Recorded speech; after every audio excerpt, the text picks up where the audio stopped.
Hello friends, welcome to Nanjil home cooking. இன்றைக்கி நம்ம பார்க்க போகிற ரெசிபி ரொம்பவே ஈஸியாக சிம்பிளாக பண்ணக்கூடியது எக் ரோஸ்ட்.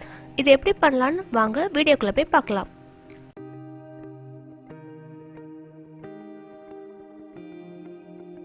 இப்போது நம்ம இதுக்கு தேவையான இன்க்ரீடியன்ஸை பார்க்கலாம்.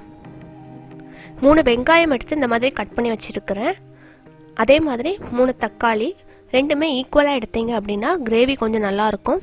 ஒரு பச்சை மிளகாய், 1 டீஸ்பூன் கடுகு உளுந்தம் பருப்பு, 1 கொத்து கறிவேப்பிலை, 1 டீஸ்பூன் கரம் மசாலா. இந்த கரம் மசாலா வீட்டிலே ரெடி பண்ணது. 2 டேபிள் ஸ்பூன் மல்லியும் வத்தலும் கலந்து திரிச்ச பொடி. இந்த பொடி நாங்கள் வீட்டிலே ரெடி பண்ணது. இந்த கரம் மசாலா இந்த பொடியை எப்படி பண்ணுறதுன்னு நெக்ஸ்ட் வீடியோவில் உங்களுக்கு ஷேர் பண்ணுறேன். 6 முட்டை நல்லா அவிச்சு எடுத்து வச்சுருக்கிறேன். இப்போ நம்ம கிரேவி ரெடி பண்ணிக்கலாம். அதுக்கு 3 டேபிள் ஸ்பூன் அளவுக்கு ஆயில் சேர்த்துக்கலாம். ஆயில் நல்லா சுடனதுக்கு அப்புறமா 1 டீஸ்பூன் கடுகு உளுந்தம் பருப்பு, இது நல்லா பொரிஞ்சு வந்ததுக்கு அப்புறமா 1 கொத்து கறிவேப்பிலை ஆட் பண்ணிக்கலாம். இப்போ நம்ம கட் பண்ணி வச்சிருக்கிற வெங்காயத்தை ஆட் பண்ணிக்கலாம். வெங்காயம் நல்லா வதங்குறதுக்கு கொஞ்சம் உப்பு சேர்த்துக்கலாம். இப்போ பச்சை மிளகாவையும் சேர்த்துட்டு நல்லா வதக்கி எடுத்துக்கலாம். கொஞ்சம் கலர் சேஞ்ச் ஆகும், அது வரைக்கும் கொஞ்சம் வதக்கி எடுத்துக்கலாம். இந்த மாதிரி கலர் சேஞ்ச் ஆனதுக்கு அப்புறமா கட் பண்ணி வச்சிருக்கிற தக்காளி ஆட் பண்ணிக்கலாம். தக்காளி வேகிறதுக்காக கொஞ்சம் உப்பு நம்ம சேர்த்துக்கலாம். இப்போ இதை நல்லா வதக்கி எடுத்துக்கலாம்.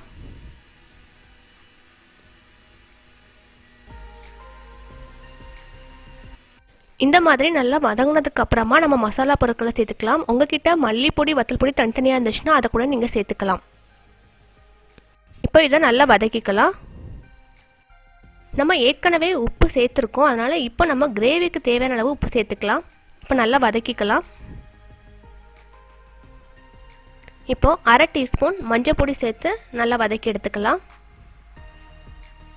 இந்த கிரேவிக்கு தேவையான அளவு நம்ம தண்ணி ஆட் பண்ணிக்கலாம். தண்ணி ஆட் பண்ணிவிட்டு அதை நல்லா நம்ம கிளறி விட்டுக்கலாம். அது நல்லா கொதி வரட்டும். இப்போ இதில் கொஞ்சமாக சுகர் ஆட் பண்ணிக்கிறேன். சுகர் எதுக்கு ஆட் பண்ணுறேன் அப்படின்னா, காரத்துக்கு சுகர் ஆட் பண்ணோம் அப்படின்னா அது சூப்பரான ஒரு டேஸ்ட் கொடுக்கும், அதுக்கு தான் நான் ஆட் பண்ணுறேன். இப்போ முட்டையை லைட்டாக கீறிக்கலாம்.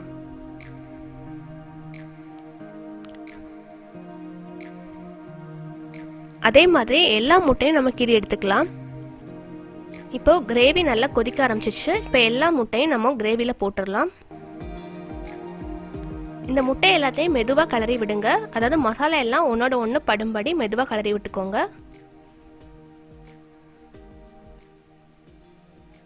ஒரு 5 நிமிஷம் நல்லா கொதி வரட்டும். கொதி வந்த உடனே நம்ம ஸ்டவ் ஆஃப் பண்ணிடலாம்.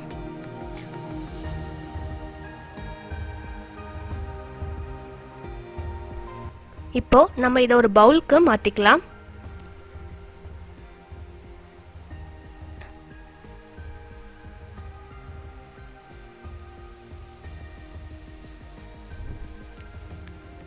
இதுக்கு மேலே கொஞ்சமாக மல்லி இலை போட்டுக்கலாம். அவ்வளோதான், நம்மளோட எக் ரோஸ்ட் ரெடி ஆயிடுச்சு. இந்த ரெசிபி சாதம் சப்பாத்திக்கு ரொம்பவே டேஸ்டியாக இருக்கும். இந்த ரெசிபியை நீங்கள் ட்ரை பண்ணி பார்த்துட்டு எனக்கு எப்படி வந்துச்சுன்னு கமெண்ட் பண்ணுங்கள். இந்த வீடியோ உங்களுக்கு பிடிச்சிருந்துச்சுன்னா லைக் பண்ணுங்கள், ஷேர் பண்ணுங்கள். அண்ட் மறக்காமல் நாஞ்சில் ஹோம் குக்கிங்க்கு சப்ஸ்கிரைப் பண்ணுங்கள். அண்ட் கூடவே இருக்கிற பெல் ஐக்கானை கிளிக் பண்ணிக்கோங்க.